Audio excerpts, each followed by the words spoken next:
There is something that happens in the chest when a year arrives carrying more than just a new number. A quiet pressure. Not painful, more like the feeling of a room filling slowly with warm light before the sun has fully risen. You cannot point to the source exactly. You only know that this morning feels weighted with something that yesterday did not carry. Many people are moving into 2026 with exactly this sensation. A gathering in the interior. A sense of approach from a direction they have been carefully not looking for a very long time. And the most honest thing that can be said about this gathering is that it is not new. It has been building quietly through every season that asked them to wait without knowing how long the waiting would last. If stories that refuse to pretend that certain feelings simply dissolve with time feel like the kind of truth you have been needing, you are in the right place. The portal is open, and what is moving through it has your name woven into its very first thread. Every year carries its own energetic signature, the specific quality of what it has come to complete, to initiate, to resolve. Some years are builders. They lay foundations, establish patterns, create the conditions for something that will become visible only later. Some years are teachers.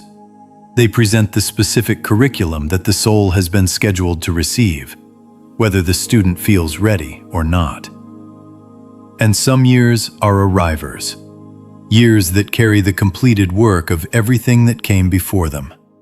Years that function as the destination that all the building and all the teaching were always pointing toward. 2026 is an arriver, and what it is delivering, specifically, quietly, with the unhurried certainty of something that was always going to happen, has to do with love that was never actually finished, regardless of how finished the ending appeared. The rewiring that an arriver year initiates begins in the subtlest layer of daily experience, not in the dramatic events, but in the quality of ordinary moments. The way a particular time of afternoon carries an inexplicable wistfulness. The way certain music has become, without any change in the music itself, suddenly more meaningful. The way the mind, in its unguarded moments between tasks, keeps returning to the same quiet direction. Not obsessively, not painfully, but with the consistent orientation of a compass needle that has found north and simply, without effort, keeps pointing there. This is the rewiring of 2026 in its earliest stages.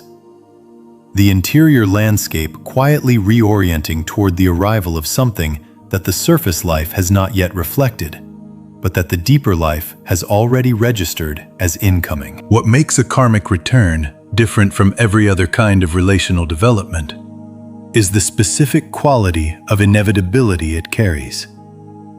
Ordinary relationships develop through choices, through effort, through the active construction of connection across time. Karmic returns arrive. They do not require the same kind of active construction because the foundation was built in previous chapters.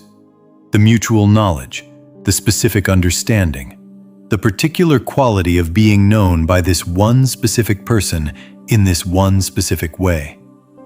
That foundation does not dissolve in the years of the connection's dormancy. It waits, with the patient, undemanding permanence of something structural.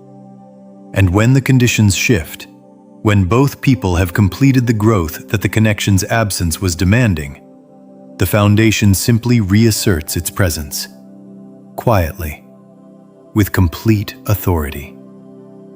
In the arriver year of 2026, the signal that a karmic connection is approaching its return in 2026 rarely arrives through the obvious channels. It does not arrive as a dramatic sign or a clear message or a sudden and unambiguous communication from the person in question. It arrives through the interior weather of daily life, in the specific quality of what surfaces when the usual busyness pauses and the self is briefly, unguardedly present with itself. It arrives in the particular emotional texture of certain hours, the late evening when the day's management dissolves, the early morning before it reasserts itself. It arrives in the body before it arrives in the mind, in the warmth before the thought, in the recognition before the reasoning. There is a specific pattern of thought that people in the approach phase of a karmic return consistently notice. The person in question surfaces not in moments of deliberate remembering, but in moments of sensory encounter with the world. A quality of light that belongs to a specific season of the shared history. The particular sound of rain that accompanied a significant conversation. The smell of a food or a place that is permanently associated with the connection's most real moments. These sensory triggers are not the mind being weak or undisciplined in its letting go work. They are the body's filing system making a specific announcement that what is stored under this person's name in the cellular memory is not stored as past. It is stored as unfinished. And unfinished things, in the body's honest accounting, are not the same as concluded things. What most people keep ignoring is the consistency of a particular quality of longing that has persisted through the years of the connection's absence. Most emotional experiences shift over time. They peak, they process, they integrate, they transform into something different from what they began as. But the specific quality of longing associated with a karmic connection tends not to transform in this predictable way. It remains recognizable across years. It does not intensify the way unprocessed grief intensifies, nor does it diminish the way casual longing diminishes. It persists at a steady, consistent level, always warm, always specific, always carrying the unmistakable quality of something that knows what it is waiting for and is not confused about whether the waiting has a destination. This consistency is not a symptom of anything pathological. It is the soul's most reliable signal that what is being waited for is genuinely real. Pause here for just a moment and allow the interior to be honest without the usual supervision of the managing self. Think of the person who comes to mind when the word unfinished is held quietly in the awareness. Not the person who caused the most pain. Unfinished is different from painful. The person whose absence has a specific quality that feels less like completion and more like interruption, less like an ending and more like a suspension. Notice that this thought arrives not with grief exactly, but with something warmer, something that has survived the years with its warmth intact. That warmth is not the past, it is the present. It is the soul's current knowledge of something that continues to be real. When a karmic connection begins its approach in the portal year, the disruption it creates is not in the external world initially. The external world may look completely unchanged. The disruption is entirely interior, in the careful architecture of a self that has organized its functioning around the connection's permanent absence. This architecture is real. It was built with genuine effort from genuine necessity. And its disruption, the quiet destabilization of the certainties it was built to maintain, is genuinely uncomfortable, even when the source of the disruption is something ultimately welcome. Even when the feeling that is beginning to move is warm rather than painful. The discomfort is the cost of the transition. The price of moving from the known stability of organized absence to the uncertain aliveness of approaching return. The specific disruption that most people experience in the approach phase of a karmic return is an erosion of the convincing quality of the story they have been telling about why the connection is over. This story was constructed for good reasons. It was built from real events, real hurts, real assessments of what went wrong and why the going wrong was definitive. And it has been, for the years of its maintenance, broadly convincing. Not perfectly convincing, because the warmth always remained to complicate the story's claim to finality, but convincing enough to function. What happens in the approach phase is that the story loses its functional convincingness without any new information arriving to disprove it. The events it describes did not change. The hurts it references were real. But the certainty that these events and hurts constitute an ending rather than a chapter simply, quietly, begins to dissolve. And in its dissolving, the space that the story was filling becomes available for something more honest to occupy. Freedom, in the context of a karmic return, has a very specific meaning. It is not the freedom of a life without the complication of this connection. That freedom was available, and it was chosen, and it served its purpose through the years of the developmental phase. The freedom that 2026 is offering is different. It is the freedom of no longer needing to manage the truth of what is felt, of being released from the exhausting work of maintaining a story of finality over a living, warm, unfinished reality, of being allowed to acknowledge, without drama or demand or the requirement of immediate action, that the connection is still real, that the love is still present, and that the self has grown sufficiently through the years of the curriculum to meet both of these truths with equanimity rather than with the fear that previously made their acknowledgement feel dangerous. This is an enormous freedom. And it is arriving in 2026 for everyone who has been faithfully, quietly, holding the truth of an unfinished connection in the warmth of the part of themselves that refused to be fully convinced by the story of its ending. As this story moves deeper into the territory of karmic return, there is a question that lives at the center of every such connection that has never been properly addressed. Not the question of whether the love is real, that was settled long ago in the body's honest accounting. The question of what specifically changed in both people during the years of the connection's dormancy that makes 2026 different from every previous year that also carried the hope of return.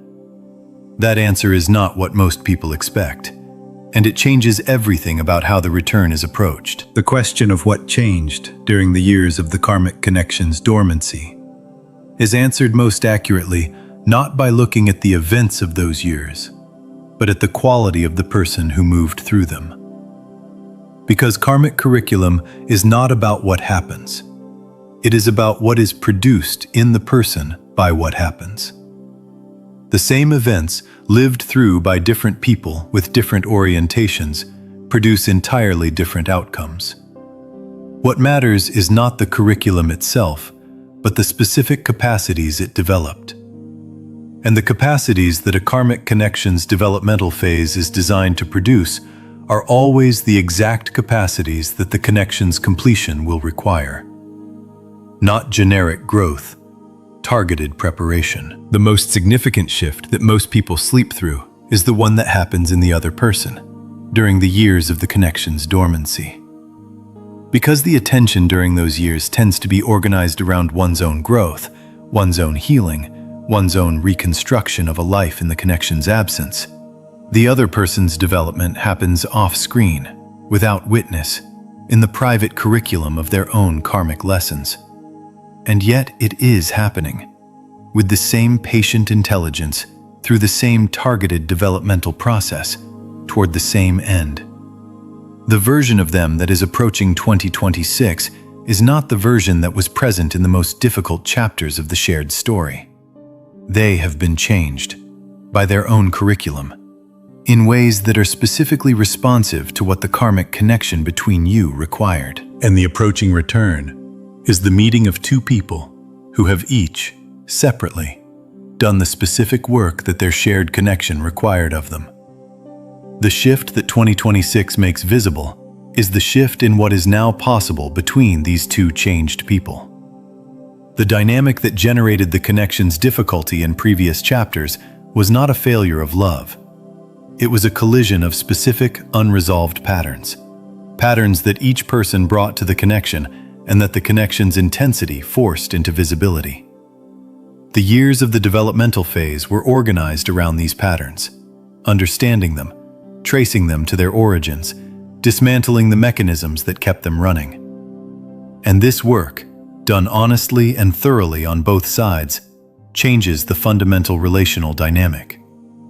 What was a collision of patterns becomes a meeting of people who have worked their patterns through. What was complicated by the unhealed wounds of two incomplete people becomes available to the specific, rare grace of two people who arrived at their healing through each other's influence and are now, finally, ready to meet in the cleared space that the healing produced. 2026 carries a quality in the collective energetic field that distinguishes it from the years that preceded it.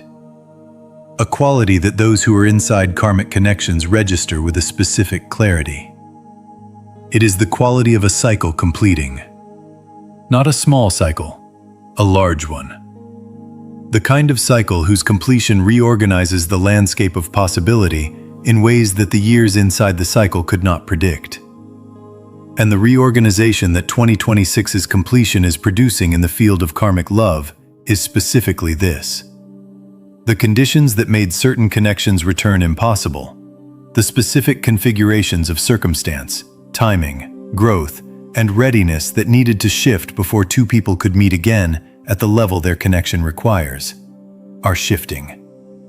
Not uniformly for everyone, not on an identical timeline, but with the specific precision of a universe that is completing cycles that were set in motion years earlier by the choices and the growth of the people inside them. There is a quality that this year carries in the body of those involved in karmic connections that has not been present in previous years.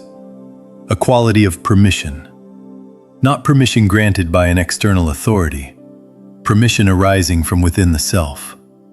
The self-generated permission to hope without the usual defensive qualification. To allow the warmth to be felt without immediately following it with the cautionary reminders of what hoping previously cost. To acknowledge the reality of the connection's continued life in the interior landscape without immediately framing that acknowledgement as evidence of incomplete healing. This permission, subtle, internal, arriving without announcement in the quiet moments of early 2026, is new. It has not been available in previous years because the growth that makes it safe was not yet complete. But the growth is now complete, and the permission has arrived accordingly. This year also carries a specific quality in the timing of small events that those attuned to the field of a karmic connection begin to notice with increasing frequency. Coincidences that are too specific to be random. A song playing at a moment of quiet thought about the person. A conversation that touches with unexpected directness on exactly the theme most central to the karmic connection's lesson. A dream that carries more information than dreams usually carry. Not symbolic or vague, but specific, warm, and organized around a quality of presence that feels less like remembering and more like contact. These are not the mind generating wishful experience. They are the field of the connection becoming active, both people's energy systems beginning to orient toward each other in the invisible territory of the soul's knowing. And 2026 is the year when this orientation produces visible movement in the surface world. The body does not experience time the way the mind does. The mind experiences time as linear, past behind, future ahead, present moment as the only real point of contact between them. But the body experiences time differently. It holds the past in its tissue, in the specific tension patterns of old wounds, in the cellular memory of significant encounters, in the nervous system's learned responses to the particular emotional textures of meaningful experiences. And it reaches toward the future through its orientation. The subtle but consistent directional quality of its longing, its warmth, its readiness. In the body's experience, a karmic connection is not housed in the past. It is present in the body's orientation toward the future that it has always been moving toward. The physical preparation for 2026 has been occurring in the body of those inside karmic connections for longer than the year has been consciously anticipated. Since the late months of the previous year, the body has been quietly, specifically preparing. Sleep deepening in ways that allow more intensive dream processing. The nervous system's baseline tension levels softening incrementally, not dramatically, just the degree by degree releasing of a long-held readiness for the kind of hurt that the connection previously produced. The body beginning to trust that the old wound's conditions no longer apply. An unusual quality of physical tenderness appearing in the chest in the hours between waking and the full resumption of the day's management.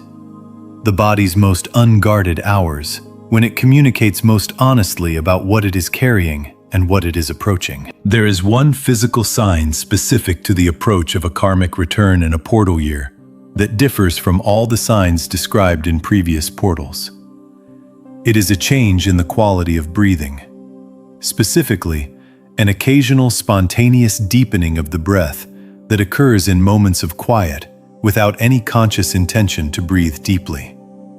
As though the body, preparing to receive something it has been waiting for across a very long time, is practicing the expansion required to hold it. Practicing making itself large enough, open enough, genuinely receptive enough to receive without contracting in the old defensive reflex.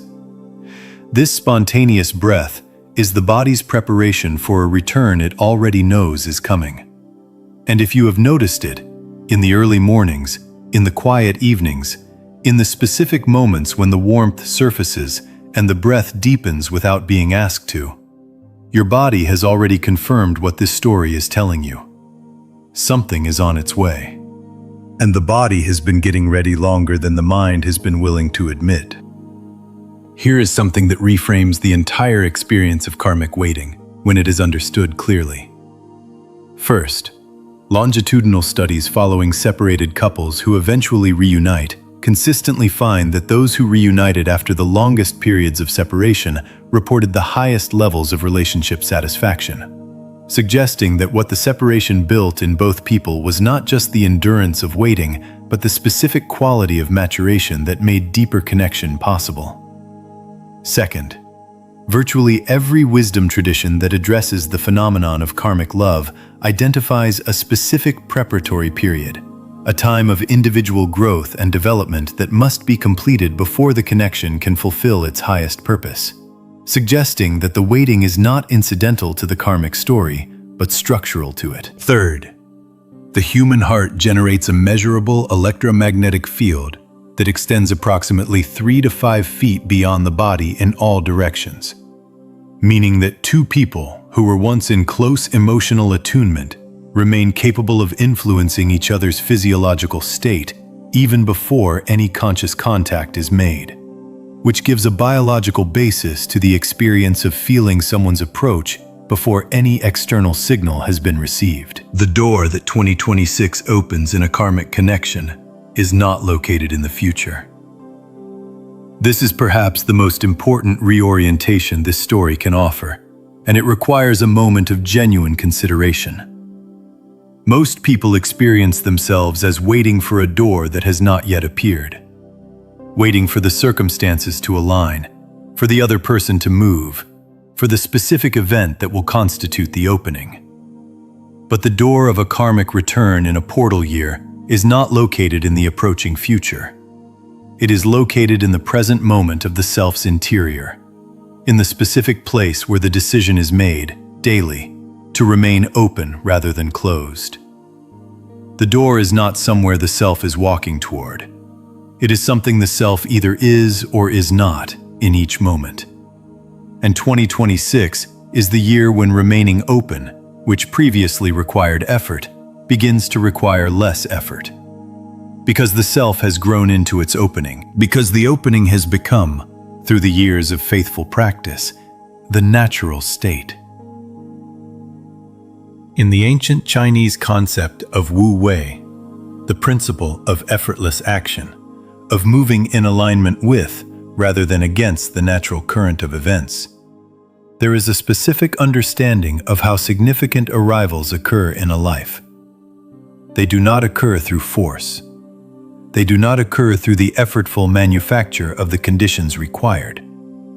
They occur through the removal of what was blocking the natural movement of what was always trying to arrive. The door of 2026 swings open not because something new has been built to open it, but because something old has been removed that was keeping it closed.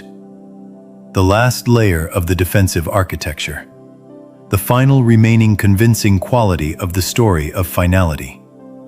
The specific fear that was the last guardian of the closed position.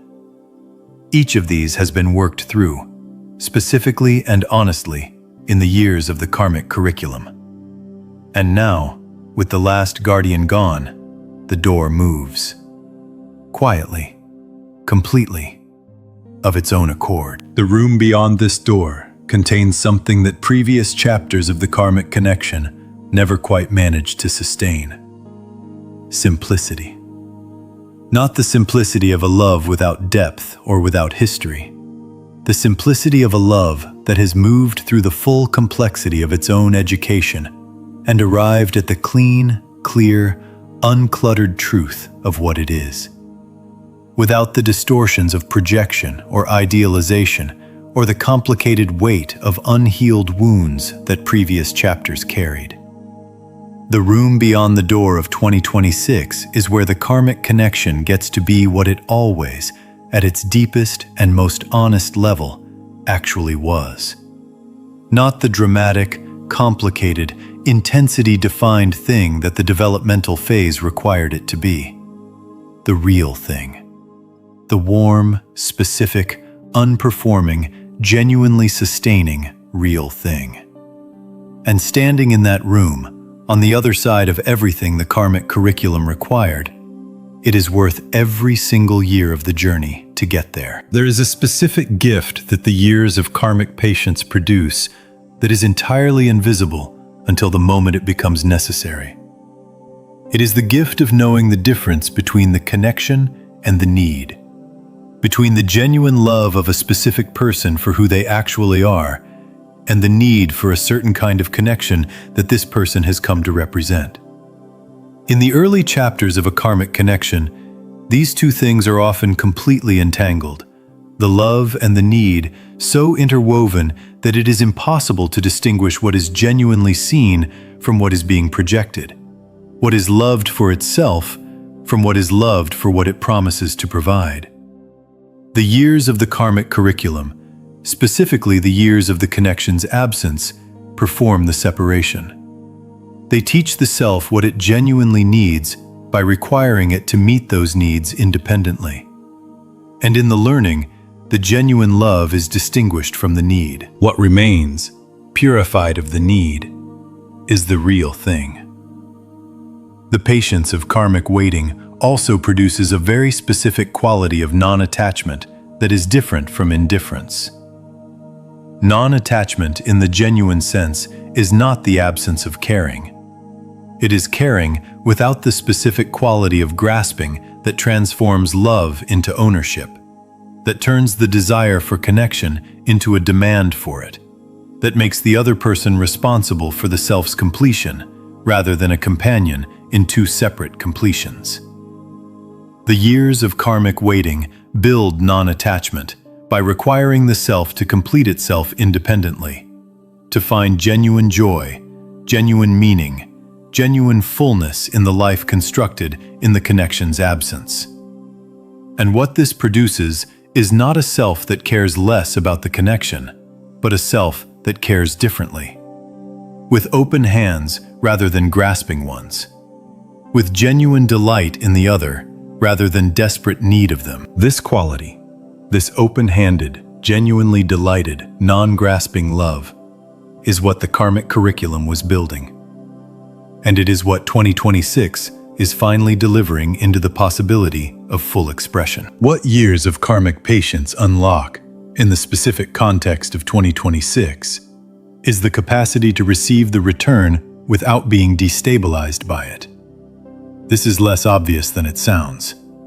Many people who have waited for a karmic return imagine that when it comes, they will be flooded, overwhelmed by the accumulated emotion of the years of waiting, by the intensity of the connection's return after long absence, by the complicated feelings of joy and grief and relief, and the residue of old hurt all arriving simultaneously. And some of this flood does occur, but beneath it, for the person who has done the genuine karmic work, there is something else. A steadiness, a groundedness, a quality of being able to hold the fullness of the arrival without being swept away by it. This is the patience's ultimate gift, not just the endurance of the waiting, but the specific quality of self-possession that the waiting built. And it transforms the reception of the return from something overwhelming into something the self is genuinely, completely capable of inhabiting. Fully, gratefully, with the specific, seasoned, open-handed love that the years of the curriculum always intended to make possible. The quiet of a karmic return year is unlike any other quiet. It is not the quiet of waiting for something uncertain. It is the quiet of something certain, moving at a pace that cannot be hurried. The difference between these two kinds of quiet is felt in the body with complete clarity. The waiting for the uncertain quiet is restless, vigilant, scanning constantly for signs of approach or evidence of delay. The certain thing moving quiet is different. It is settled. It allows ordinary life to be fully inhabited rather than serving as a background hum beneath the primary occupation of watching. It is the quiet of someone who has received a letter saying that a beloved person is returning on a specific train and who is going about their ordinary day in the full knowledge that the arrival will occur in its own time, without requiring constant attention to the direction of the track. In 2026, people inside Karmic connections who have genuinely done the developmental work will experience the specific quality of this settled quiet, and it will feel unfamiliar at first, because the previous relationship with the connection was anything but settled.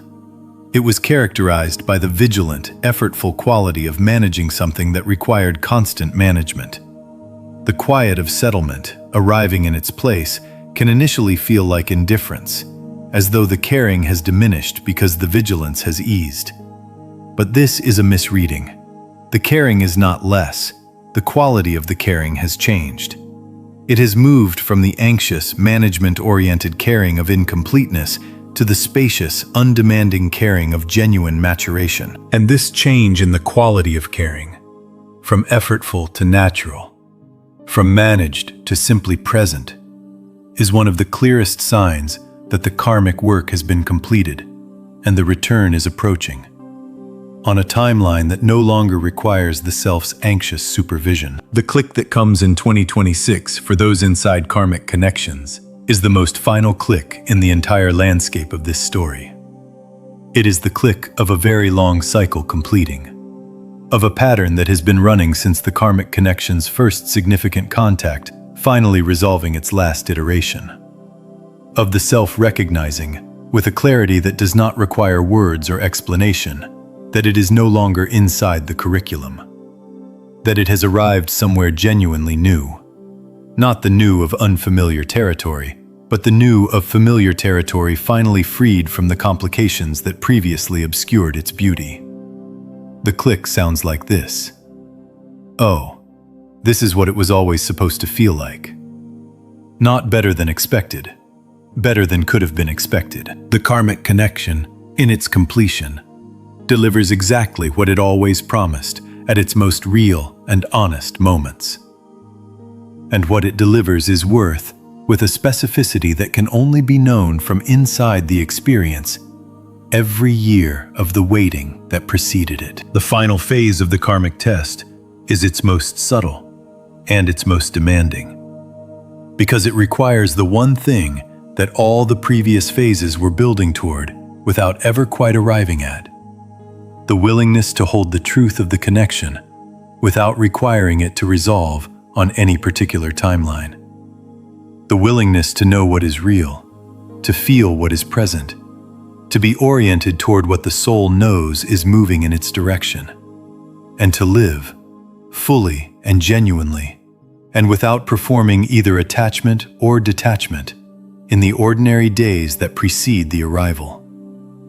This is the mastery that all the previous phases of the Karmic curriculum were developing. And it is only when this mastery is genuinely present, not performed, not approximated, but actually, verifiably lived, that the universe recognizes the test as complete. The recognition of completion arrives in the specific form of synchronicities that are too precise to be random. because the universe, in ending the test, provides evidence of its ending through the particular language of karmic connections, through the meaningful coincidences that signal that the invisible field of the connection has become active in ways that precede visible movement. A song that was significant to the shared history appearing in an unexpected context. A reference to the person arising, without prompting, from an entirely unrelated source. A date or a place or a quality of light that is permanently associated with the connection, presenting itself with unusual frequency in the ordinary landscape of the day. These are not the mind generating hopeful pattern from random noise. They are the genuine language of a universe that is communicating, in the specific vocabulary of karmic connection, that the test is complete, that the weight is transitioning into approach, that the long arc is bending, finally and unmistakably, toward its completion. When the universe stops testing a karmic connection in 2026, the relief that arrives is unlike any relief previously available in relation to this connection. Because previous reliefs were temporary, the relief of a good conversation, a hopeful sign, a period of quiet when the management felt less effortful. The relief of completion is permanent. It does not require renewal or maintenance. It simply is, the steady, undemanding, self-sustaining quality of a self that has finished the curriculum and knows it. That is no longer waiting to be told whether it is complete, but simply, clearly, quietly knows that it is. And from this place of known completion, the self turns toward the approaching return not with the anxious, hoping, effortful quality of previous approaches, but with the simple, warm, completely grounded quality of someone who is ready, who has always been becoming ready, and who is, in 2026, finally, genuinely, completely there. The restlessness of a karmic return year carries a very specific quality that distinguishes it from all previous restlessness in relation to this connection. It is the restlessness of approach rather than the restlessness of distance. All previous restlessness, the years of longing, the seasons of managed not knowing, the periods of effortful letting go work, carried the quality of distance, of something real and warm and genuine being elsewhere, out of reach, separated by circumstances and timing and the complicated human story of two people whose readiness had not yet aligned. The restlessness of 2026 is different in its direction. It leans not away from itself in longing, but forward toward something it can feel gathering in the invisible field ahead. It is the restlessness of a journey that is almost completed, of a distance that is almost closed, of a warmth that has been felt from far away, now close enough to feel its specific, particular, irreplaceable heat. There is a specific physical location in the body where this approach restlessness is most clearly felt, and it is different from the location of ordinary longing. Ordinary longing tends to live in the chest, in the specific hollow quality of the heart area when what it wants is absent. Approach restlessness lives lower, in the solar plexus, the body's center of instinctive knowing, the place that responds to the actual present field of reality rather than to the mind's construction of it. The solar plexus does not register imagination. It registers what is actually present in the energetic field. And when it is active in the specific way of approach, warm rather than hollow, full rather than empty, oriented rather than aching, it is reporting on something real. Something in the invisible field has changed. The distance has decreased. The approach is genuine. And the body, through the language of the solar plexus, is simply, faithfully, reporting what it knows. The reward hidden inside 2026's karmic restlessness is the experience of recognition arriving before the reunion does. The specific, warm, unargumentable feeling of a self that knows what is coming. Not hopes, knows. The difference between hope and knowing in the body is immediately felt and never confused by anyone who has experienced both in relation to the same subject. Hope is effortful. It requires maintenance.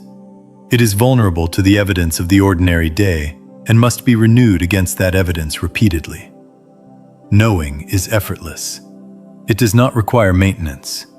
It simply persists, warm, specific, grounded in the body's honest accounting, through whatever the ordinary day presents.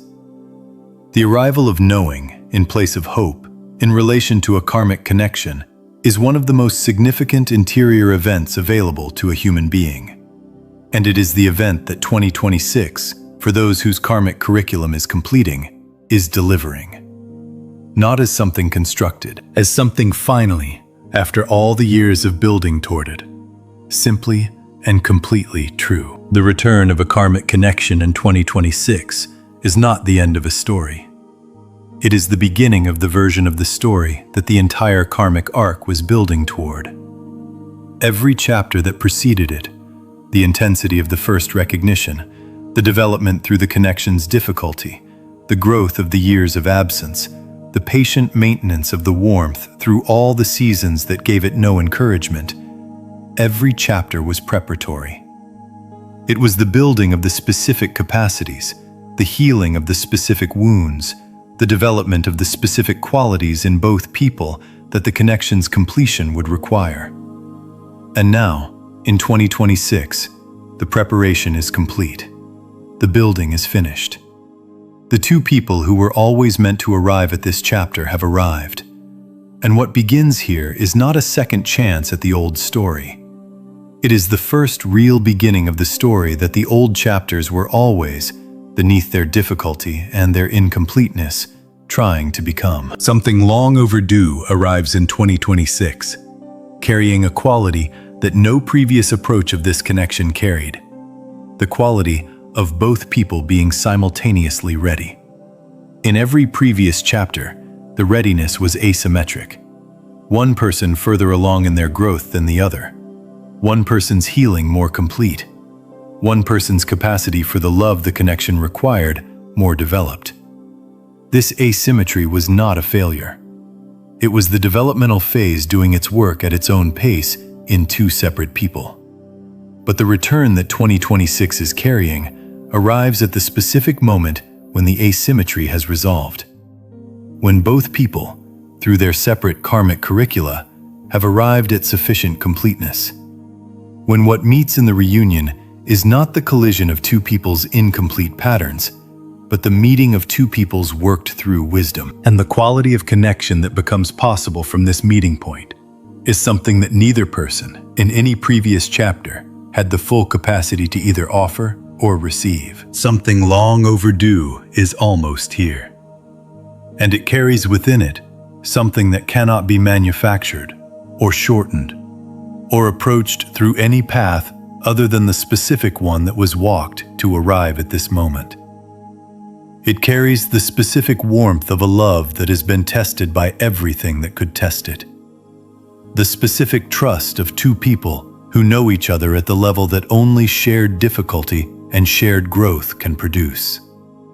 The specific peace of a connection that has finally arrived at the place where it no longer needs to be intense to feel real, where it no longer needs to be complicated to feel significant, where it can simply be warm, present, genuine, sustaining.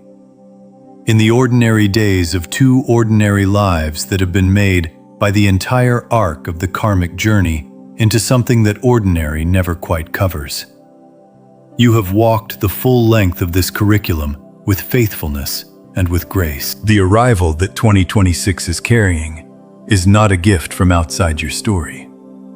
It is the fruit of your story, grown in the specific soil of your particular patience, your particular growth, your particular refusal to let the warmth go cold through all the seasons that offered every reasonable justification for doing exactly that. The fruit is ripe. The season has arrived. And what is almost here has always, from the very first moment of the first recognition, been making its way to exactly where you are standing now.